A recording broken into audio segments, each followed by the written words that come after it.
Provavelmente que a parábola tríplice, que encontramos em Lucas capítulo 15, é a mais bem conhecida de todas as parábolas que o nosso Senhor Jesus contou. É também a mais extensa e dá mais ensino detalhado do que qualquer outra. É necessário incluir ela no assunto do arrependimento, pois o seu tema principal é o arrependimento. A parábola foi em resposta às murmurações dos escribas e fariseus. Note o que é dito lá. E chegavam-se a ele, a Cristo, a Jesus, todos os publicanos e pecadores para o ouvir. E os fariseus e os escribas murmuravam, dizendo: Este recebe pecadores e come com eles. Eles reclamavam da associação do Salvador com pecadores. Através de uma parábola, o Senhor explicou que ele, o Senhor Jesus, tinha prazer em estar na companhia daqueles que os líderes religiosos desprezavam. Há 3 casos no Evangelho de Lucas que falam da murmuração dos escribas e fariseus. A reação do Senhor nestas 3 ocasiões nos fornece o seu ensino sobre o arrependimento. Em Lucas capítulo 5, versículo 30, é dito: Eles murmuravam contra os seus discípulos, dizendo: Por que comeis e bebeis com publicanos e pecadores? O Senhor Jesus respondeu a esta murmuração dizendo que não necessitam de médico os que estão sãos, mas sim os que estão enfermos. Ele disse: Eu não vim para chamar os justos, mas sim os pecadores ao arrependimento. Em Lucas capítulo 15, versículo 2, a murmuração é diretamente contra o Senhor Jesus mesmo, quando eles disseram: Este recebe pecadores e come com eles. O Senhor respondeu a esta reclamação explicando novamente que a sua aceitação de pecadores é com base no seu arrependimento, no arrependimento desses pecadores. No capítulo 19 de Lucas também, quando Zaqueu se arrependeu, novamente houve murmuração, mas aqui foi por todos que, vendo isto, murmuravam. Note o versículo 7 de Lucas capítulo 19. A murmuração dos líderes tinha como o fermento, a murmuração dos líderes tinha como fermento se espalhado a todas as pessoas que estavam ali, naquele local. Bem, em cada um destes 3 trechos há uma reclamação contra o Senhor e seus discípulos. Em Lucas capítulo 5, versículo 30, nós lemos: Por que comeis e bebeis com publicanos e pecadores? Eles estavam falando aos discípulos, eles estavam se dirigindo diretamente aos discípulos. Por que comeis e bebeis com publicanos e pecadores? Lucas capítulo 15, versículo 30, como já citamos. Lucas capítulo 15, versículo 2, nós temos o registro ao próprio Senhor Jesus. Este recebe pecadores e come com eles. Já em Lucas capítulo 19, versículo 7, nós temos eles dizendo: entrara para ser hóspede de um homem pecador, que o Senhor Jesus tinha entrado para ser hóspede de um homem pecador.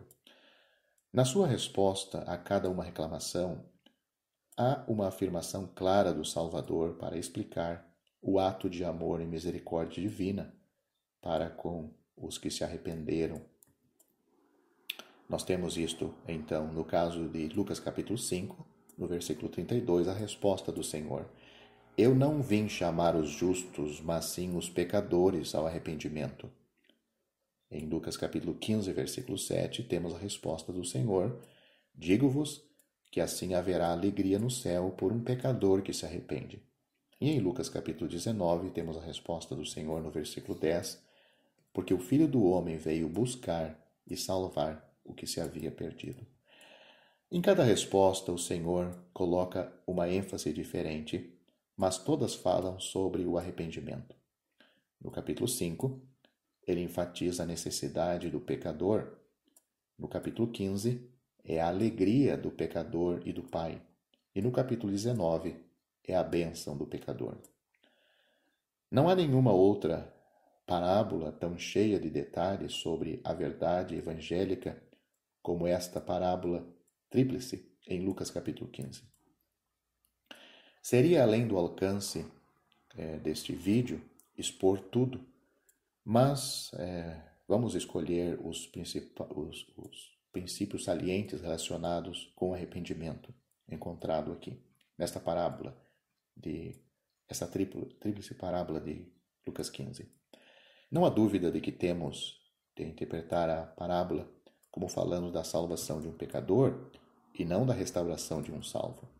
Embora haja semelhanças no arrependimento de ambos, o contexto e o conteúdo aqui mostram que o ensino é sobre o arrependimento para a salvação.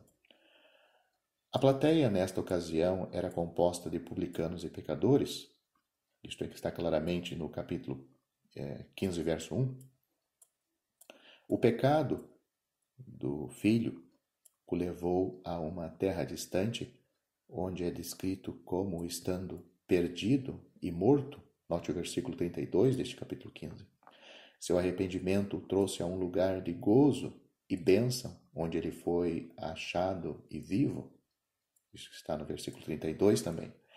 Estas descrições são apropriadas à salvação e não à restauração. Ao tratar da ovelha perdida e da moeda de prata perdida, o Senhor não fala nada sobre qualquer ação por parte do perdido. Toda a atividade é dos donos enquanto buscam o que é realmente seu. O pastor vai atrás da ovelha perdida. Caso contrário, ela morreria. A mulher procura diligentemente até que encontre a moeda perdida, senão ela ficaria no escuro. O ensino é claro. Se Deus não agir primeiro em misericórdia para com o pecador perdido, não haverá salvação. Um pecador nunca se arrependerá, nem sentirá o desejo de se arrepender, se Deus não começar a trabalhar no coração através do Espírito Santo. Contudo, para completar o quadro, a ênfase muda na parábola do filho pródigo. Não é somente Deus que precisa trabalhar no coração em convicção, mas o pecador precisa responder à convicção. Se o pecador não quiser se arrepender, não haverá bênção. O filho era responsável pelos seus pecados e também era responsável pelo seu próprio arrependimento.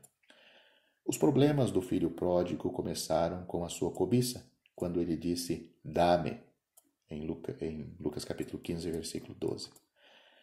Os problemas da raça humana começaram quando uma cobiça semelhante surgiu no coração de Adão e o levou a comer do fruto de uma árvore proibida por Deus.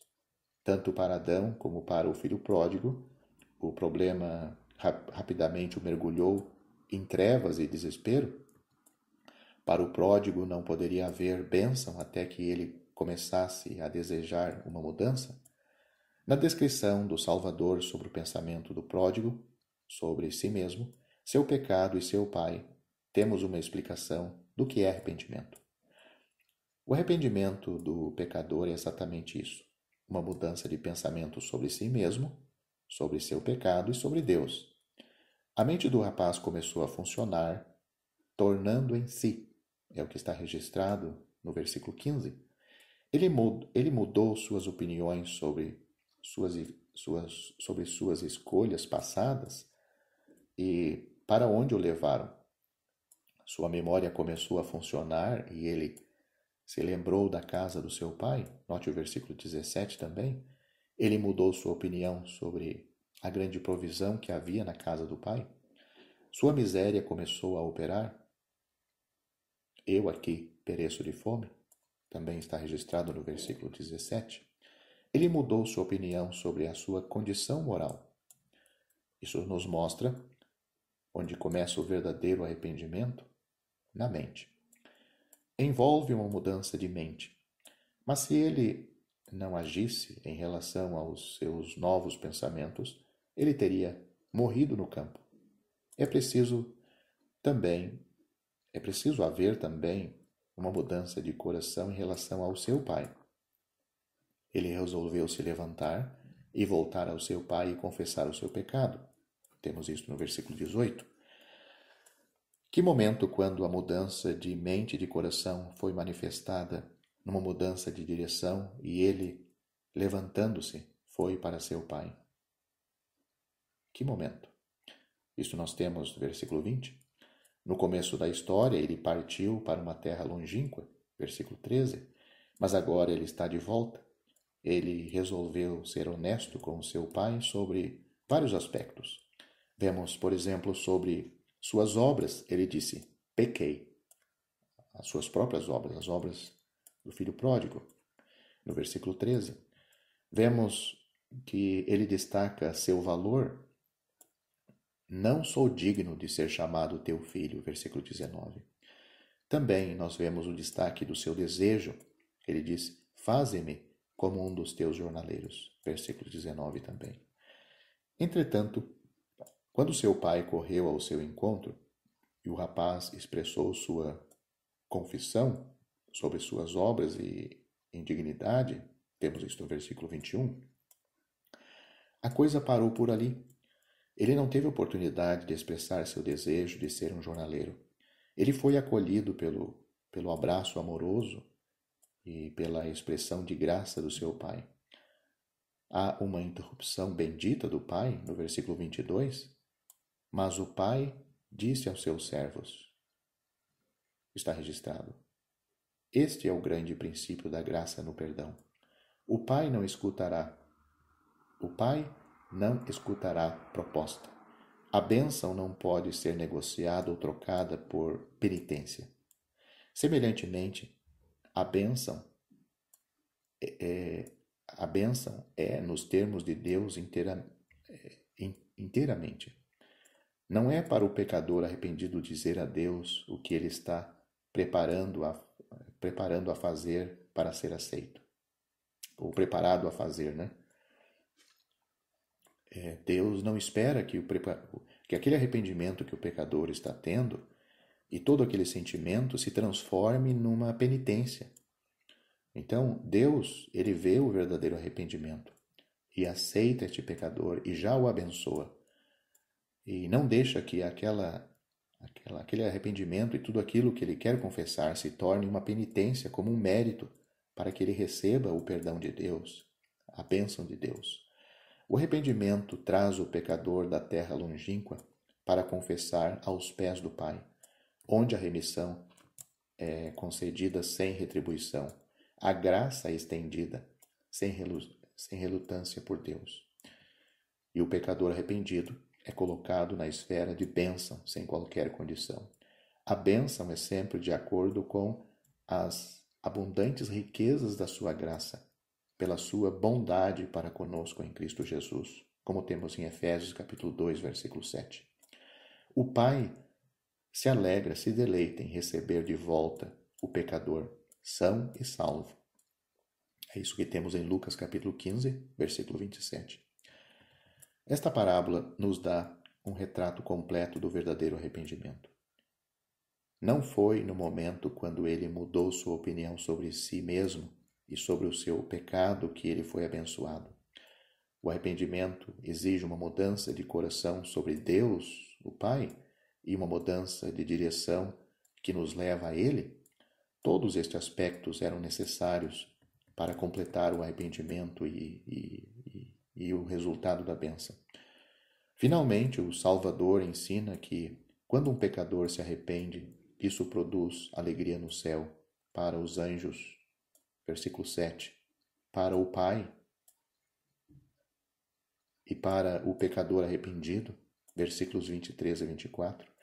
O arrependimento é ter novos pensamentos sobre o pecado e sobre Deus, que resultam em convicção, contrição, humildade e confissão. E tudo isto resulta naquele pobre pecador a bênção de Deus, na sua salvação.